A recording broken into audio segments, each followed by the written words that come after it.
تاسو پته شته کله چې یو مسلمان ورور زمونږ او ستاسو بیمار شي او موږ د هغه تپوس ته لاړ شو په دغه باندې الله رب العزت موږ ته څه راکوي.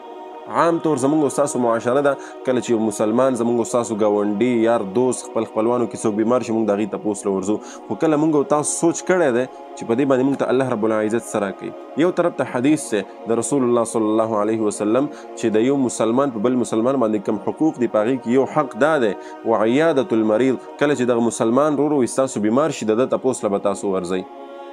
خو تاسو پته شته چې په دې باندې الله رب العزت ورکوي څه.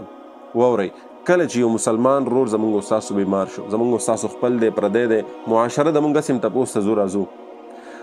نو چې کله وایي ستاسو یو مسلمان ورور بیمار شو او ته سحر لاړې د ده تپوس پوښتنې ته هسپتال ته کور ته بیمار پرسۍ ته لاړې او ته ورغلې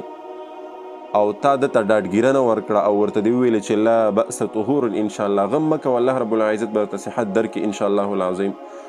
نو وایي که ته سحر لاړې نو تر ماښامه پورې به 80,000 فرشتې ستا دپاره د رحمت او د مغفرت دعاګانې کوي،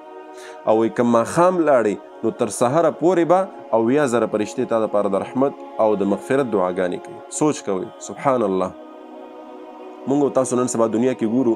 یو چرته کې مشر عالم څوک وګورو موږ ورته ورځو خواست ورته کوو چې یاره جي موږ ته دعاګانې وکړئ، موږ ته دا دعا وکړئ، موږ ته دا دعا وکړئ، حالاً کې دغه عالم دغه مشران زموږ او ستاسو دا انسانان دي، د دې نه ګناهونه کیږي، کمی کوتاهۍ ته کیږي،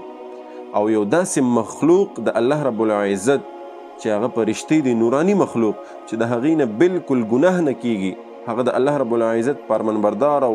یو پاک مخلوق دی، هغه ستا دپاره 80,000 یو دوم نه 80,000 فرشتې بیا تا دپاره د رحمت او د مغفرت دعاګانې کوي. سوچ کوه چې څه ناشنا بدله الله تعالی درکوي. نو لہذا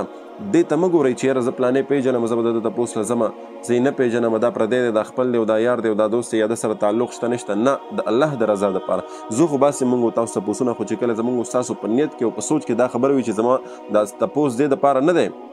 چې یاره زه دلته تپوس ته لاړ شم دی به سبا زما تپوس له راځي، یا زه د تپوس کوم چې خلک ووایي چې پلانکې خو راغلی او زما تپوس یې وکړو، نه صرف د الله د رضا دپاره او زموږ او ستاسو په سوچ کې دا خبره وي چې یاره په دې باندې به الله ماته دا بدله راکوي،